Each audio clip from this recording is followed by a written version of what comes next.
Yeah, first thing I want to do is thank the student section for showing up huge. It was great. I think there's almost 3,000 students. They oversold it. It's awesome. It was a night to remember Fluff.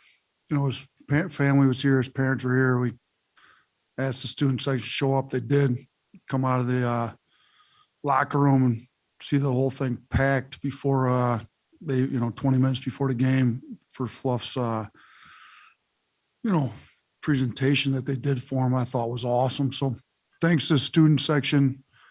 Be great if we get the student section to show up like that every night. I think it gives us a huge home court advantage. Your guys played great. This is a quality team. Louisiana Tech was a really good game for us out of the gate, plenty to work on, but a lot of positives. I mean, I thought our effort was great. I thought, you look at some of our freshmen, Charles was a little bit in foul trouble, but I think came back in and played well there late. Lofton's tough. I do think our pace hurt Lofton a little bit. I wasn't able to keep up, and obviously he's a lot better in the first half than second. I think he got some injuries or something other in the second half. But look at JD Davidson's stat line: 12, 6, and 6 first game out. I thought he was great. Thought he played really well. Thought he settled in. Did a remarkable job. Some other guys that had reduced roles last year. Juwan Gary, I think, had career high or tied his career high in points and got his career high in rebounds. First double since he's been here. He's going to be have an increased role. We told him that. He knew that. Played great for us. Darius Miles thought played really well for us, with an increased role. And Keon Ellis, he sees how good he can be. Obviously you expect Shackelford and Quinterly with what you've seen, but Keon Ellis getting, more. I mean, shoot, he's plus 37 a night on the plus minus. That's unheard of. That's like some Herb Jones type stuff there. So a lot of positives all the way around, but it's a good game to open with. Our bigs going to have to learn how to guard without fouling. Lofton put a lot of pressure on them that way. And I think just our overall pace, our overall unselfishness with sharing the ball was great. Our guards rebounded well for a team was the best defensive team in their league and a good league last year. I thought our offense looked pretty good with moving the ball. Got 19 assists and 16 old boards was big for us. So take some questions.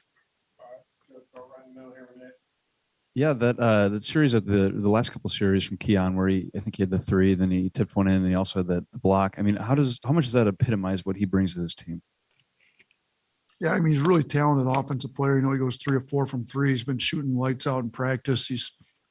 We do this call it our NBA 100, shoot 100 threes, similar to what you do in an NBA workout. When you're going into workout for a team, all different types of threes. He shot 85 out of 100 at one point last week, which is fairly impressive. So it's the high. He's got, we kind of keep records. That's the high of anybody this year. So him going 3 or 4 is not shocking. I don't think he's going to average 75% from 3 this year, but he's going to have some more games where he goes 3 or 4, 3 or 5, 2 or 3. He's an efficient scorer. But then, like you said, he's also, getting deflections, blocks, plays so hard on defense, rebounds the ball. I mean, he had 9 rebounds. There was one, our blue collar point, the hard hat award.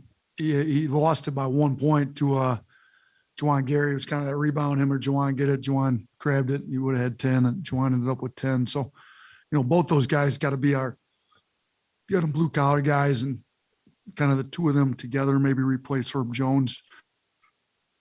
Keon can maybe guard 1 through 4. Juwan can maybe guard 2 through 5, something like that. But those two guys together playing really hard, giving us great minutes, and kind of like you said, doing a little bit of everything.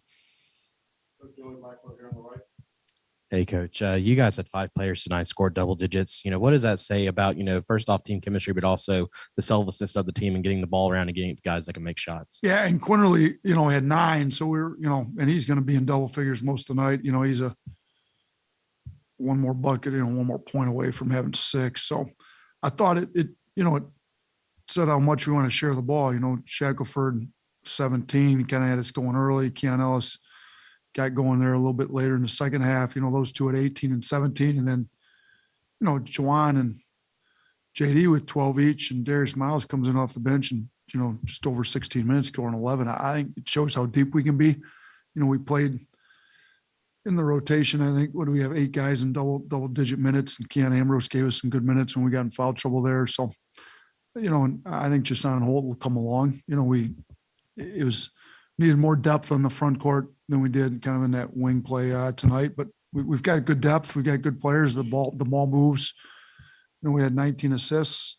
I think, we didn't, we shot it pretty well from 3 tonight, but it wasn't like we went on fire. I mean, we had Keon Ellis shot it well. Cornelly could shoot better, but I think the ball's going to move. I think you see, we tried to make a point of emphasis on finishing at the rim better. We were 16 and 24 at the rim. We had more assisted at the rim shots, which had been a big point of emphasis with us. So, the one play when JD slash got the pass from our 5, I think plays like that are what we're looking for. I thought we did well with what we've been emphasizing. Yeah, Coach, you mentioned the students. Just how special was it not only for what you guys were celebrating tonight, but given what last year was with not that many fans in the stands, how nice was it to have the crowd reaction like that? I mean, shoot, you had the year you had last year and you only have a couple thousand people in there come out tonight, and well before the game even starts, you got 2,000 students. That student section packed. I think, what do we have, over 12,000? I think it says 12,000, 12,600 or something like that. Yeah, it's great. So hopefully we can keep it up. Hopefully we can get some sellouts here. It's the first game of the year too. I mean, you can tell there's excitement around the program. People want to be involved. Our kids went out and played hard. I think there's a product being put on the floor that people like to see. The unsell, even, the one play when Juwan missed that corner 3, but the ball moved great. Everybody was cheering even though we missed, because I think our guys are playing the right way and people respect it and they're playing hard. It's a fun style. So I think we got a fun group to watch. Hopefully the student section can be a sellout every game. Hopefully we can get some sellouts going. So we're not, we got a great non-conference slate of games. We start the season 4 straight home games, and then we got Houston at home. That's a pretty good game, and we'll give them some quality games, even non-conference, before we hit SEC play. You mentioned that pregame ceremony. Just what's the legacy that Luke leaves on this program? I mean, he was more than just a fan. Felt like he was part of the program. Like I met him early. He was here early before. There was times he was here for shoot around 4 hours before a game, setting stuff up. You just tell what kind of passion he had. To me, that's what college athletics embodies. Just student that's just all in. Sure, when he came to my house once, like he was great. Like he was part. He felt like he's part of the family. He wasn't officially a manager. He wasn't on staff. He wasn't a player. He was nothing, but he was part of us. Like he was at every single game that last year. He came on. I think he drove to Missouri. He made it all over the place. And just hopefully, the spirit of what he was about stays with the student section. I think the administration's done an unbelievable job, moving forward with what he stood for, giving the plaid jacket to the next, let's keep that thing rolling, give him the seat in the front, and everybody remembers how passionate, and he was passionate about this before we got it rolling. I mean, he was passionate about Alabama basketball before he got here. My year 1, he barely missed any games, and we were just real average that year. So it was awesome. The last year that he was able to watch Alabama basketball, we had the year that we had. It was disappointing that we didn't have this place packed for that, but the fact he was there at every game, that was special. So made sure I talked to his family before the game, after the game. I think they were moved by the presentation, the just everybody coming together to honor their son. It was awesome. And 2 more questions to start, Michael. Along those lines, you obliged the crowd's request there for Tyler at the end. What was the energy in the building like those last couple minutes? It was awesome. And you know what? It was great. He made his free throws. I thought the play of the game, there's some highlights. This one's not going to make Sports Center, but we're at the free throw line. We miss a free throw, and BJ gets on the floor. I mean, look, BJ and Tyler both were honored at senior night last year. They both graduated. They both were going to be done. We honored them at senior night. They both came back to me within a few weeks of the season and said they enjoyed it so much. They wanted to be a part of the program, and I love having them. I mean, they're unbelievable kids. We got some really good walk-ons. We got 6 of them this year. because those two, we had already planned on bringing some in, and those two wanted to do another go around. So I said, come on, man, like they're good at kids as those guys are. We'll bring them around whenever they can. And they both kind of got gap years. I think Tyler's getting into med school and BJ to law school. So they're smart kids that bring a lot. The scout team, they're on. So when you get the opportunity to put them in games, let's put them in. Like last year, Tyler's from Kentucky. We put him in when we were up big at Kentucky and Rupp, and he gets to score at Rupp and his home state. I thought that was awesome tonight. Crowd's chanting for. I was ready to put him in, and the crowd I hope they don't start chanting for everybody. They're not going to control all my decisions, but it was nice. Tyler got a little recognition from him. Then we got BJ in there. He gets on the floor and digs out a loose ball rebound and gives it to Tyler. Doug Showers gives us he was going to count that one. If it was remotely close to going in, he was counting that. I liked it. Give Doug a shout out on that one. All right, last question up front. Here we go. Hey, Coach, did Kenneth Lofton only playing 20 minutes have any effect on the plus 14 rebound differential, or was it just your team doing a great job on the glass? Does anybody know what we were in the first half? What was the rebound differential in the first half?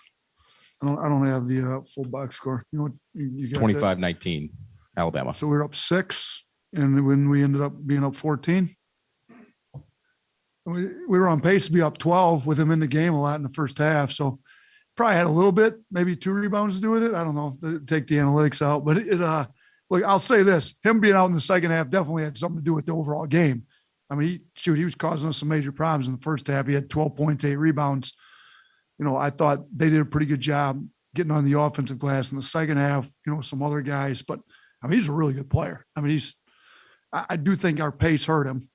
You could tell he was winded. He was behind a lot of plays, but shoot, when it got in the half court and we had to try to guard him, we had some problems. I mean, we had all of our bigs were in foul trouble.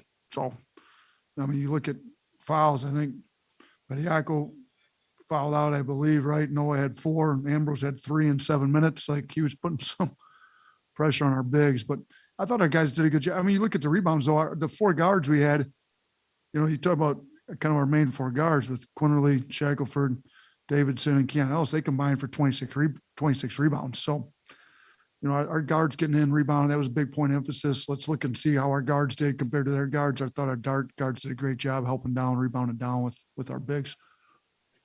All right. Thanks. Appreciate you guys.